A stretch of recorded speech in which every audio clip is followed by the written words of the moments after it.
y'all, Amelia here again. Welcome to part 2 in our discussion of constipation in folks who have Parkinson's disease.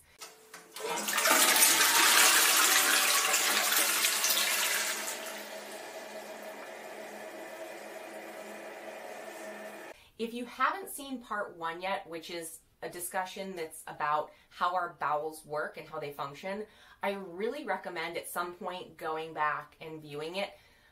When we understand how things work, and then we can also understand why it may not be working, it's really, really helpful to actually come up with solutions and then make those solutions stick. So that's why I kind of always do my education like that.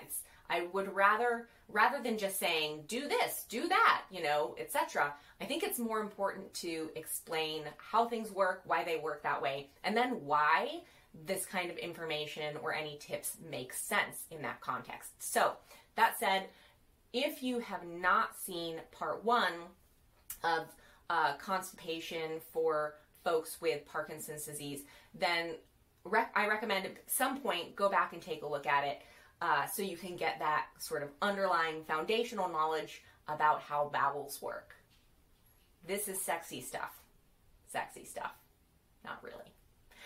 But it is really important. So we're going to keep moving on here.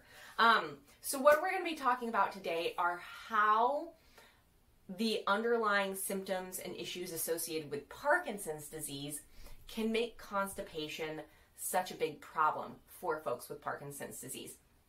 And I tell you what, like from day 1 of me being an occupational therapist and beginning to work with folks, beginning to work with people who had Parkinson's disease, one of the biggest issues that I would frequently, like literally walk in on, because I'm the occupational therapist, and I won't lie, my best time to find someone is in the bathroom, because I can be really, really helpful in the bathroom. I know that's weird, but it's true. So one of the situations I would find myself in all the time was helping folks who had Parkinson's disease to more successfully pass bowel movements when they were constipated. And so I got really interested in like, why is this such an issue for folks? And there are some really important underlying causes that have to do, again, with the way our bowels work and also with the symptoms and underlying disease process of Parkinson's disease. So what are those symptoms that can make constipation such a big issue for people? Well, one, if you watched the first video where we talk about peristalsis, peristalsis is how your bowels actually move, the physical movement of the bowel itself. Peristalsis is actually affected by Parkinson's disease. It can actually be reduced by Parkinson's disease. So we have this problem where the actual internal movement of the system can be significantly impaired or affected by the underlying disease process. Remember, your bowel is partly muscular. It's lined muscularly. So, and Parkinson's disease is a neuromuscular disease that affects the way our muscles work and the way that we can move our muscles. So Parkinson's disease also can affect just autonomic functions in general. And so autonomic functions are those functions that we're not actively consciously thinking about. So things like our blood pressure regulation, our temperature regulation, how much we're sweating or not sweating, heart rate, things like peristalsis, So the things that we aren't actively thinking about but are being controlled by our brains all the time, those can actually be affected by Parkinson's disease too. So you can see how when that basic movement of the bowel itself is impaired or affected, that significantly increases the risk of becoming constipated. Another thing that happens when people have Parkinson's disease is that movement of their body is impaired. And remember from video number 1 in this series, when we're talking about one of the ways that our bowels function, movement and just us being up and actively moving our bodies is an important contributor to that function. You know, it's not uncommon. If I were to go into someone's hospital room or rehab room, or, you know, where they might be staying in skilled nursing or something like that, and get them up for the first time or for the first time that day, the first thing that they need to do is go to the bathroom or have a bowel movement. And that's because that movement is so powerful, along with that idea of being upright and having gravity pushing down. And of course, this is affected when folks have Parkinson's disease. One of the primary ways that we can see Parkinson's disease, and of course, Parkinson's disease can affect all kinds of things that we can't see as well. But one of the ways that we see Parkinson's disease is that it limits people's ability to move. And because that physical ability to move is limited, that's going to affect the ability of the bowels to move the poop out of the system. And so it's going to lead to higher levels of constipation. Another super important thing to be thinking about is how well someone has Parkinson's disease is able to get nutrition. Often being able to feed oneself, being able to take drinks, being able to even swallow safely, that can be affected by Parkinson's disease.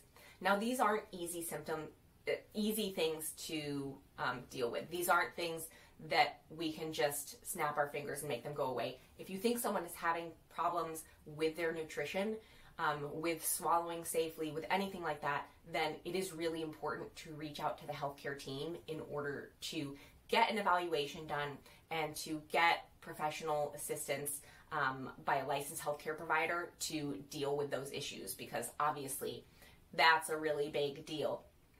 But one of the other things that having that nutrition problem can affect is the ability of to get enough water, to get enough fiber into the bowel to move the waste along and get the poop out of the body.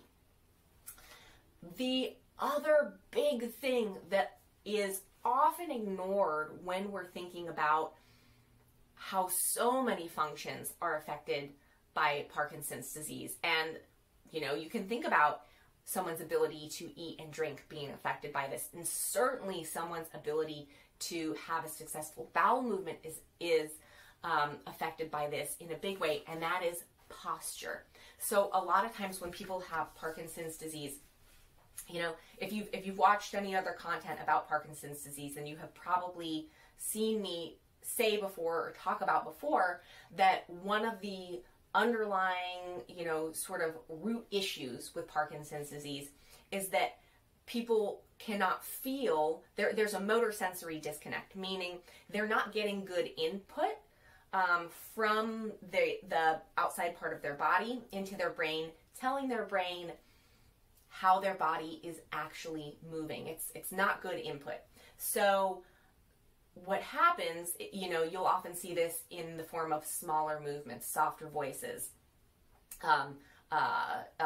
you know, smaller everything basically. But what can also happen is this really affects the posture, and people can slowly slump down and not even feel that they're slumped down. Folks with Parkinson's disease, just because they're slumped over, does not mean that they don't have the capacity to sit up. Eventually, if you stay down here long enough, you will get stuck there.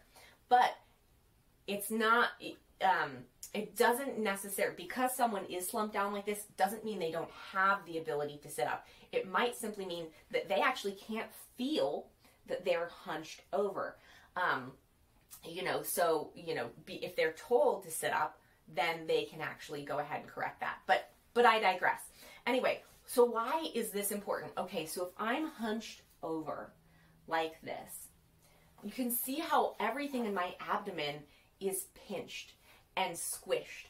And that doesn't leave the space open that there needs to be in order to allow free movement within that system. And of course, that affects everything that's going on in your abdomen, not necessarily just the ability to poop, but it does have a direct effect on this particular topic we are covering right now, which is constipation. So if you're slumped over like this, then the poop can't move freely through the bowel system. Other systems that kind of help to support the health of the bowels can be impeded by that posture, that being slumped over, and that can also really lead to some of the chronic issues of constipation that we see in folks who have Parkinson's disease. Okay, so coming up in part 3 here, we're actually going to be talking about the tips that you can use to help someone with Parkinson's disease to reduce constipation, have more successful bowel movements. Again, this is also something that you really want to talk to your doctor about. Make sure that you're getting a licensed healthcare provider involved if you are having issues with constipation, because they can be really serious. But we are going to be talking next about tips that you can use to actually help deal with this constipation issue.